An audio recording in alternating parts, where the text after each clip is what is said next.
Odhalím vám mýtus o zdravom životnom štýle. Poďme si rozbiť mýtus, že ak chceš byť fit, musíš sa vzdať všetkého dobrého. Naopak, môžeš si dopriať aj nezdravé jedlo a stále dosiahnuť svoje ciele. Zdravý životný štýl je o rovnováhe. Tvrdá práca, tvrdý tréning a väčšinu času zdravá strava. Ale vieš čo?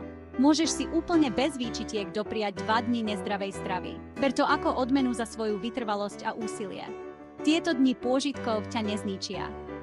Dokonca ťa môžu udržať motivovaného a zabrániť vyhoreniu. Pamätaj, nejde o dokonalosť, ale o dôslednosť a rovnováhu. Takže smelo do toho, vychutnaj si tú pizzu alebo hranolky.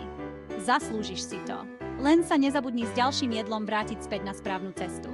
Zdravý životný štýl je predsa maratón, nie šprint. Zvládneš to. Neustále na sebe pracuj, udržuj rovnováhu a užívaj si cestu. Pretože si zaslúžiš to najlepšie.